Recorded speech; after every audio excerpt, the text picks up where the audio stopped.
Good evening, everybody. It's Tom Sheridan from Seven Investment Management, and I'm joined this evening by Michael Stimpson, Sophie Kilvert, and Michael Fajardo. We'd like to thank you for taking some time out to be with us this evening. It will only take about a half an hour, and what we're trying to do is to explore different ways to communicate with you what it is that we're doing with the money that we're managing on your behalf. If during the course of the webinar you would like to make a comment or ask a question, if you can see where the red bar is next to the little box, it says questions in the little box. If you click on questions, you'll be able to type in whatever it is that your comment or question might be. At the end of the set presentation, Michael will read out the questions, and either Sophie, Michael, or myself will try to answer what you've asked. Right, so we move on. Wow, what a tumultuous start to 2016. In the 40 years that I've been in the business, I don't think I've ever seen the first 6 weeks of a new year of the likes that we had in 2016. You can see the different numbers up on the screen, and they're actually quite scary. However, the interesting part of this is that when we were looking at the economic fundamentals that lay beneath the surface, we were having trouble reconciling the economic fundamentals with the market behavior. And indeed, over the next 20 minutes, we'll try to explain some of why that was and what we're doing about it. In the meantime, Michael, can you give us a little perspective on those very, very steep market drops that we were just looking at? Sure, Tom. As you were saying, it's one of the worst starts in many, many, many years to stock markets. Although, as investors, we do have short memories. Although it was a very difficult start to the year, we have had lots of corrections like this before. So if you look at this chart, this is the US stock market over the last 10 years. You can see at least 6 or so similar corrections since the financial crisis in 2008. So although it was a shocking start to the year with precipitous falls, we have seen lots of that before. I think what's really interesting, as you alluded to earlier, is why did we have those falls? And it was really investors fearing a few things. The first was interest rates going up in the US. We had the first interest rate rise in a decade, and investors started to worry, is the economy strong enough to withstand this? Has there been a policy error? Could this push us back into recession?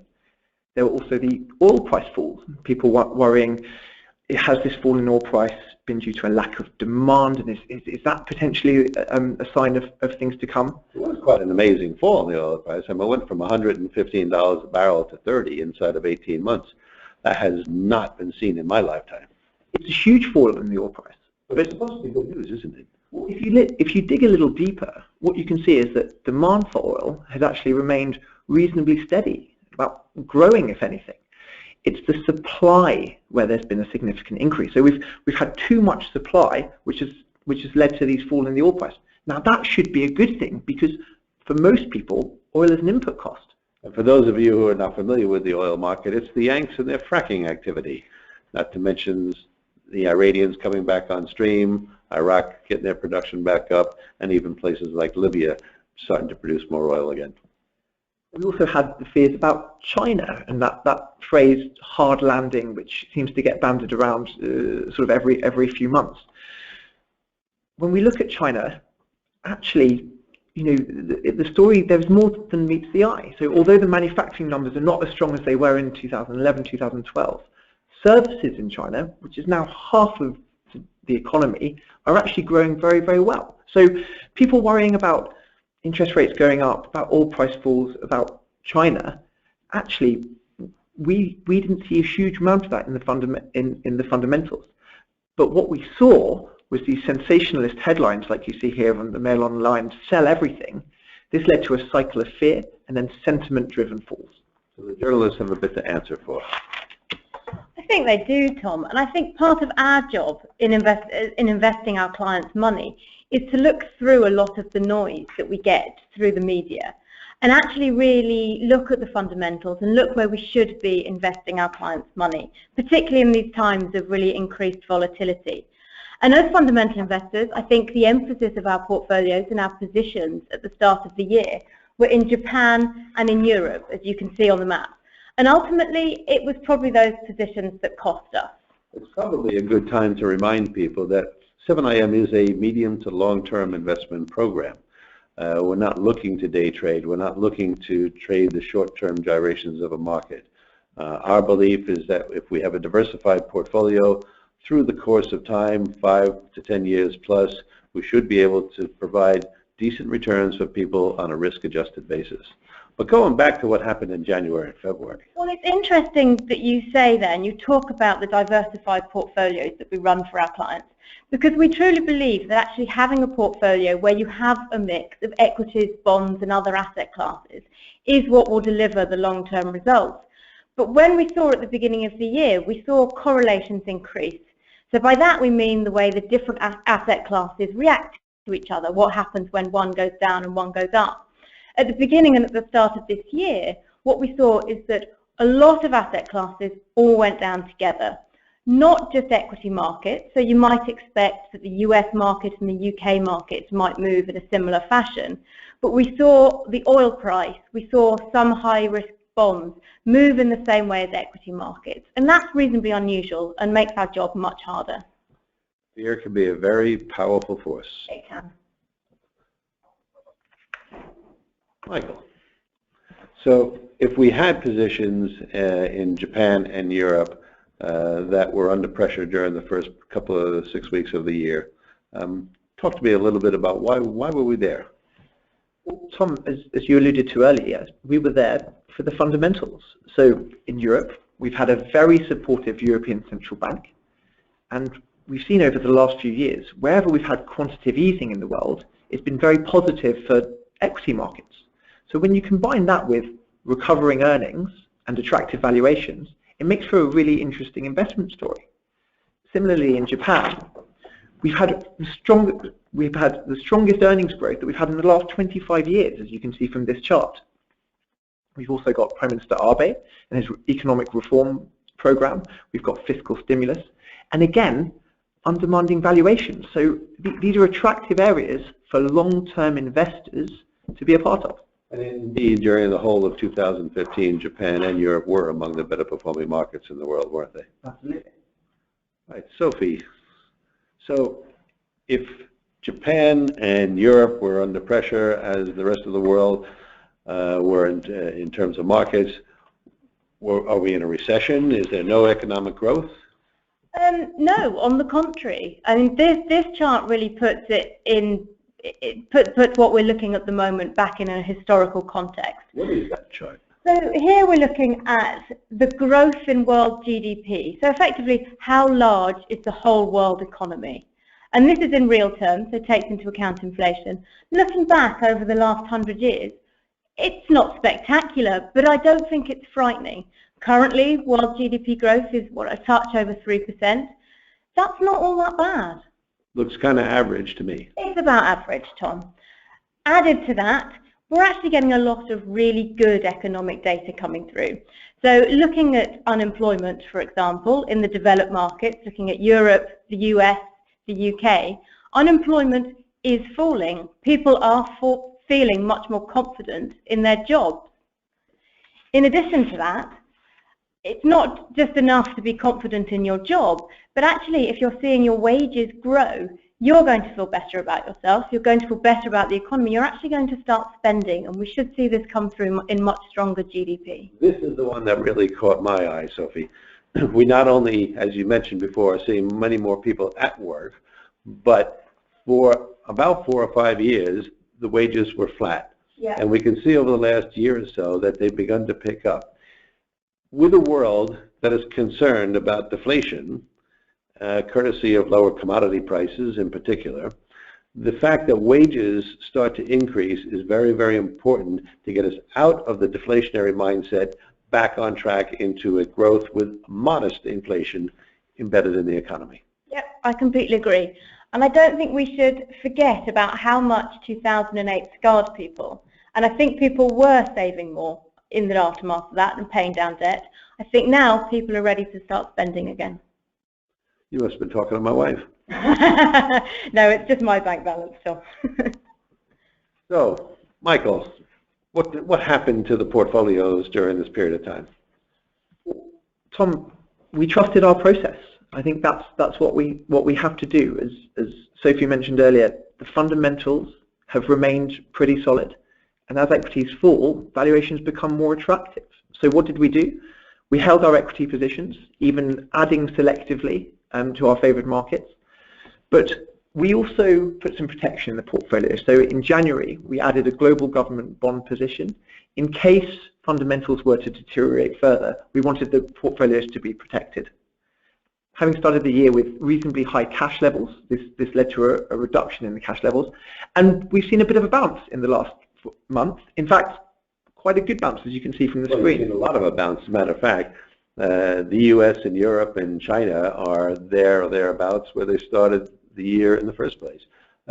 Europe and Japan still lagging a little bit. So a lot of the world markets have already recovered all of the falls that we saw in the first 6 weeks. And that's why it's so crucial for us to not panic and trust our process. And when the fundamentals say the world's not coming to an end, we have to stick to our guns and we have to stick by those conviction positions. So we stayed with what we had, we recovered, we now find ourselves almost sort of back to even when compared to the end of last year. And we have the question that every fund manager is asked every day that they wake up, great, what do you do now? What is it that you're looking at now? What has the attention of our investment management team? And then after we find out what has the attention of the investment management team, then we can talk a little bit about what we're doing about it. Well, Tom, I can't tell you how many times since the referendum was announced that a client has asked me about how we're positioning the portfolios to Brexit. And it's one of those questions that I think clients are really interested in, because it affects not only their portfolio, but also their day-to-day, possibly. And I think this graph is an interesting one, because it shows just how volatile and turbulent things might be coming up to June the 23rd. So as we can see, the day before Boris Johnson announced... What is that graph, by the way? This is the graph of the sterling versus the US dollar. So we can see the bit circled by the red circle. The day before Boris Johnson announced that he was going to join the Leave campaign, £1 would buy you $1.44. The day after, or once he made his announcement, it would only buy you $1.42. So if you were going shopping in New York that weekend... It looks like, for me, it continued to decline over the next couple of weeks as well. It does. I think it highlights how volatile, particularly the currency, is going to be in the lead up to the referendum. We think it's going to be the currency that's going to be hit, probably more than stock markets. So that will become very, very important when we get to what it is that we're doing about the possibility of Brexit and protecting our customers' capital. It will. We will cover that a bit later. So other than Brexit, what else is the investment management team focused on these days? Well, it's funny, we've sort of gone from one that everyone's talking about, the EU referendum, to one that you're not hearing too much about in terms of inflation. We hear a lot about deflation. Investors are very focused on deflation with the falling oil price. But actually, we're spending a lot of time thinking about inflation. We've noticed, particularly in the US, that inflation has started to tick up. And we think where we were in December was expecting the Federal Reserve to raise interest rates probably 4 times this year. Now, the economic fundamentals in the US haven't changed significantly, but due to the volatility we've seen, those expectations are now more like 2 or even just 1. So what we're concerned about, or perhaps what the opportunity is, we think that the Fed may be a bit behind the curve and end up chasing inflation up. So we think there's an opportunity for inflation to surprise on the upside. So even though we have negative interest rates in Japan and in parts of Europe and Switzerland is as well outside of the EU, we're looking at inflation, not deflation. And when we compare the price of oil and other commodities, and we see the impact that that has had on the numbers, what's causing the inflationary prospects? Is it wages? Is it what is there that makes us think? Well, we've seen wages go up, as Sophie alluded to earlier. And also, let's not forget that the oil price fall happened last year as well. So those numbers are about to fall out of our inflation targets. So in 9 months ago, oil was at a not dissimilar level to it is now. So that deflationary pressure goes away, and that could lead to the upside surprise. So when we hear inflation numbers in the press, it's inflation compared to this time last year. Yes. And so as the price fell from 115 down to 30, you could understand the negative impact on inflation from there. But now, if 30 becomes to what we compare to, and oil is at 40 or 45, that will, in and of itself, commodities then become a force for inflation, not deflation. Exactly. Everyone should know it's coming, but very few people are talking about it. Right. Well, there must be one or two other things that that are on the horizon when it comes to what we want to look at. But in terms of the portfolios themselves, in terms the equities, the fixed income, the alternatives, what are we doing there in terms of protecting our clients, looking at Brexit, looking at inflation? Yeah. Okay. Well, we obviously talk to Chris and the investment management team regularly. What we're doing in terms of equity at the moment, for example, the rebound that we've seen, particularly in Japan and in Europe, means that it's actually given us the opportunity to holdings a bit. We're putting some of the proceeds of them in UK large cap. That will also help with some of the energy stock rebound that we've seen. In terms of bonds, as Mike alluded to earlier, we are concerned about inflation. So the best way to protect portfolios against that is to add to our positions in inflation-linked bonds, particularly in the US. So inflation-linked bonds, if I can ask the question that some people may be wondering about, if inflation goes up, they go up? Yes, they protect the portfolio from inflation, yes. Right. On the subject of inflation, we're also, for the first time in quite a few years now, adding to gold, introducing gold into the portfolio again. And that should also provide some real protection for the portfolios if we do see this inflation race away. As I said earlier, Brexit is an issue, so I think the currency will be an inevitable focus, particularly over the next couple of months. So we're actually trying to avoid as much sterling focus as we maybe had in the past, and instead putting that to work in US dollar and in euro.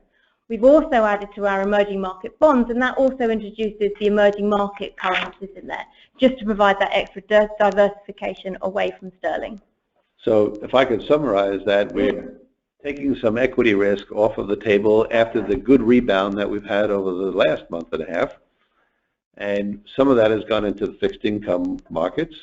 Some of it has gone into inflation protecting instruments such as the index-linked bonds and also in gold.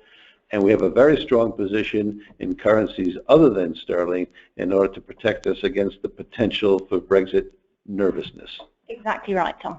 Right. What else are we looking at? Well, we're not necessarily looking at it yet in portfolios, but the US election coming up in November, the US elections always cause a huge amount of focus for obvious reasons. I think this year, to describe it as a wild card would probably be doing them an injustice. A trump card indeed. Were we to have President Trump, goodness knows what that makes the world look like. But I think this is something that's on the horizon, something that we will have to focus on later on in the year. In fact, it's likely to be a focus of a future webinar. Okay, so if the feedback that we get is this is something that we should do on a regular or quarterly basis, and given that the U.S. elections happened in November of this year, I would think it's entirely likely as we're moving past the Brexit question, we'll be moving on to the U.S. election question. So indeed, in the next couple of months, I think we will definitely be answering questions about the presidential candidates in the United States. Right. Shall we turn it over to the audience for any questions that people may want to ask at this point in time? If you recall, at the beginning of the webinar, we instructed you how you might be able to ask those questions. Michael, as they come in, please let us know. Okay, so excuse me, Tom, we've had our first one in. If you take strong non-sterling FX positions before the Brexit vote, then won't we take a bath immediately after the vote to stay comes through and sterling soars? Indeed, what we're going to have to do, and it's exactly the question that we asked our own Chief Investment Officer earlier today when he was having this discussion. Although we will be taking the strong non-sterling positions, we are going to be ready as and if we do get that movement with sterling to reverse the trades in very short order. So we will not be waiting for Brexit. It will be the market reaction before Brexit, or before the vote. I shouldn't say that we'll have Brexit because we don't know that. But we're waiting for the market reaction before the vote on the 23rd of June. And if we do get that market reaction, we will not wait for the vote. We will move the money pretty much on the spot. I think that's right, Tom. We're going to have to be nimble. Okay. Next question we've had in. There does appear to have been a change in strategy where 7IM is now stock market tracking. Has there been an internal policy change within 7IM during the past 12 months? No, there has been no change in policy during the last 12 months, but we've made a few mistakes. We got into the position of having Europe and Japan and China. And as Sophie mentioned before, for periods of time in the third quarter of last year and in the early couple of weeks of this year, the correlations went out the window, which meant that they all moved the same way at once. And we wound up with bigger short-term losses in the portfolio than would normally be expected from 7IM. We are very aware of what happened, and we are very focused on how to help avoid that going forward. The kind of things that we're doing is we not only look at the spread of assets that we have now, but we also have the ability to look at how our current positioning, our current assets in the portfolio would behave in various stress scenarios that have happened in the past, and indeed ones that we can conjure up going forward. So we can stress test the portfolio for a Brexit or a non-Brexit, for example. We can stress test the portfolio for sudden inflationary shocks and indeed for deflationary shock going the other way. And we can try to put some portfolio insurance into the funds that we may not have had last year. So when you see us taking equity off the table, and when you see us putting a little bit more fixed income in there, when you see us putting the index link, when you see us putting the gold in there, when you see us putting currency protection in there, those are the kind of things that we're doing in order to address what's happened in the 7IM portfolios over the last year, because the price movements have been much sharper than we anticipated, and we want to make sure that that doesn't happen again. Okay. I've had a question come in. There was substantial growth in early 2015, but that was eroded fully later in the year. Is this a case of remaining to hang on in there? Well, the positioning that we had early in 15 and indeed in 14, which did so well, were the very same positions that hurt us in the quarter 3 of last year. So long the Asian economies, long Japan, along with the emerging markets, long Europe, the very same things that we got hurt with in the third quarter of 2015 were indeed the ones that caused us the trouble. We have stayed with those positions, and as Sophie just mentioned to you, it's only now that we've had the rebound that we've had over the last month or so that we're beginning to take some of the money off the table, particularly in Japan and Europe. Okay. The 2008 crisis was basically caused by banking financial market problems rather than economic problems. We also had major worries in Europe re bank solvency and Greek and possibly Italian and Spanish debt. Are we certain that these problems have been dealt with by the regulators and that there are no nasty shocks around the corner? I don't think certain is a word that anybody would use in this environment, but there are a lot of things that have taken place on the back of impetus from the regulator, particularly the increase in capital requirements of the banks. So they have much stronger requirements on capital, which means that if they have the same amount of capital, there's less that they can do with it. As a result of that, Many of the banks, and the European and the US banks in particular, have raised a lot of capital over the last 5, 6, 7 years. And we also find much stronger supervision. So you could look back to 2007 and 2008, and you might even point one of the fingers for the problem at the regulator.